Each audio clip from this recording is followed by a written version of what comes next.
Fleet Street, that's in London town, when King Charlie wore the crown. There lived a man of great renown, it was Sweeney Todd the Barber. One shave from him and you'd want no more, you'd feel his razor sharp, and tumble, wallop, through the floor, wake up playing a harp, and singing, Sweeney Todd the Barber, by God, ye were better than the play. Sweeney Todd the Barber, I'll polish him off, he used to say. His climbers through the floor would slope, but he had no fear of the hangman's rope. Dead men can't talk with their mouths full of soap, says Sweeney Todd the Barber. Now underneath the shop, it's true, where the bodies tumble through, there lived a little widow who loved Sweeney Todd the Barber. She made a living by selling pies. Her meat pies were a treat, chock full of meat, such a size, 'cause she was getting the meat from Mr. Sweeney Todd the Barber. By God, he were better than the play. Sweeney Todd the Barber, I'll polish him off, he used to say. And there's many a poor young orphan lad, and the first square meal he ever had was an hot meat pie made out of his dad, from Sweeney Todd the Barber. It was Saturday night in old Sweeney Todd's shop, and the customers stood in a row, while behind the rug Sweeney shaved some poor monk, and his sweetheart made pies down below.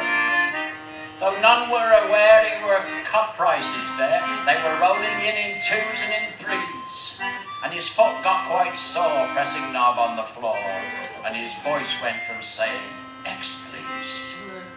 First in came a swell, and he said to old Sweeney, "Just a shave and a perfume shampoo, for I've just got engaged."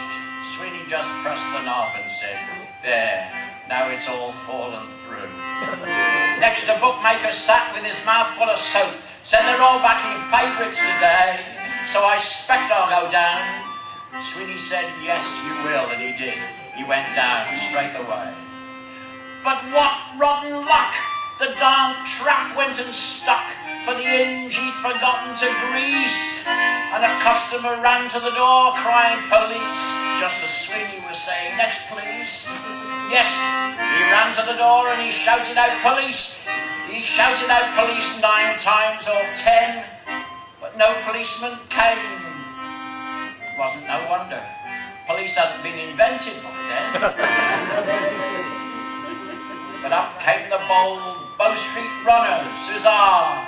And he had to let many a pie burn, and they took him to squad. And next day Sweeney Todd was condemned to be switched off in Tyburn.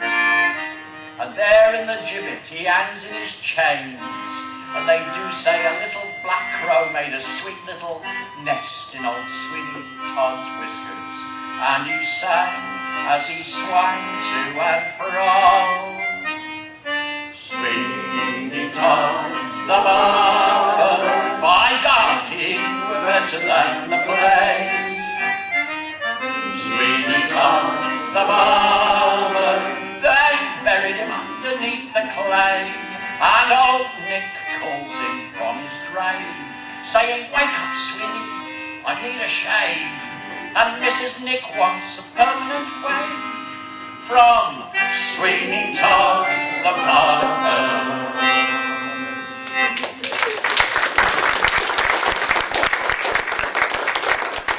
Sweeney Todd, the demon barber of Fleet Street. An itch on my nose in the second verse. Excuse me. Right. One of the things that was a piece that was done by Stanley Holloway, if you remember Stanley Holloway. well known for, I guess probably best known for being the father of the bride in My Fair Lady. He was also, alas, poor Yorick, I knew him well, in the Laurence Olivier version of Hamlet.